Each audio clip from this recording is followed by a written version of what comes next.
বহু বছর হয়ে গেল স্বাভাবিক জীবনের ছন্দ হারিয়ে ফেলেছেন সৌমিত্রবাবুর নাতি অভিনেতা রণদীপ বসু।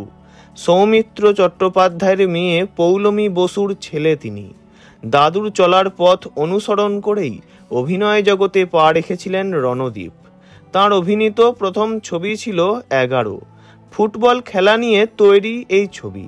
এরপর নিজ দক্ষতায় একটু একটু করে পরিচিতিও পাচ্ছিলেন, কিন্তু ভাগ্য সঙ্গ দিল না। এক ঝটকায় জীবনটাই পাল্টে গেল তাঁর। 2017 সালের 31শে মার্চ রাত 2টো নাগাদ এক ভয়াবহ বাইক দুর্ঘটনার শিকার হন তিনি। জানা যায়, এক বন্ধুর সঙ্গে বাইক চালিয়ে যাচ্ছিলেন রণদীপ। নিউ আলিপুর স্টেশন রোডের কাছে এক রেস্তোরাঁর সামনে নিয়ন্ত্রণ হারিয়ে পাশের এক দেওয়ালে ধাক্কা মারে রণদীপের বাইক। এই দুর্ঘটনায় মাথায় প্রচণ্ড আঘাত পান রণদীপ। অত্যন্ত সংকটজনক অবস্থায় তাকে হাসপাতালে ভর্তি করা হয়। এরপর কলকাতার ইনস্টিটিউট অফ নিউরোসায়েন্সে তাঁর ব্রেন সার্জারি হয়। বহুদিন ভেন্টিলেশনে থাকার পর মৃত্যুকে জয় করে বাড়ি ফিরে আসেন রণদীপ বসু, কিন্তু হারিয়ে ফেলেন জীবনের ছন্দ। একেবারে শয্যাশায়ী হয়ে যান।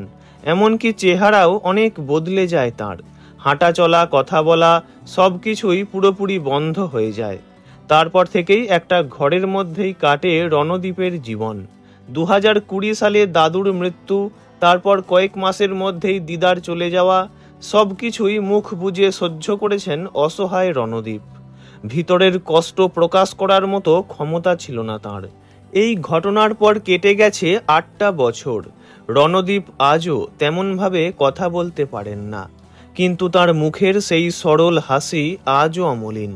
প্রতিনিয়ত ধীরে ধীরে হাঁটাচলা করারও চেষ্টা করছেন তিনি। চেষ্টা করছেন মনের ভাব প্রকাশ করার।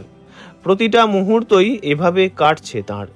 রণদীপের মা পৌলমী জানান, আজও অভিনয় দুনিয়ার অনেকেই, আমাদের কাছের দূরের মানুষেরা রণদীপকে ভালোবাসেন, ওর কথা জানতে চান, খোঁজ নেন। সকলকে একটা ভালো খবর দিই, আগের থেকে অনেকটা ভালো আছে রণদীপ। কথা বলতে এখনো পারে না, কিন্তু যে কোনো প্রতিকূল মুহূর্তেও খুব সুন্দর হাসি আমাদের উপহার দেয়। দুপাশে দুজনকে পেলে হাঁটতেও পারে। খুব শীঘ্রই আবারও আগের মতোই হয়ে যাবে আমার ছেলে। এভাবেই প্রতি মুহূর্তে লড়তে লড়তেই স্বাভাবিক জীবনে ফিরছেও। এ কি কম কথা? ভিডিওটি এইটুকুই। বিনোদন জগতের সব রকম খবরাখবর জানতে চ্যানেলটি অবশ্যই সাবস্ক্রাইব করবেন। ধন্যবাদ।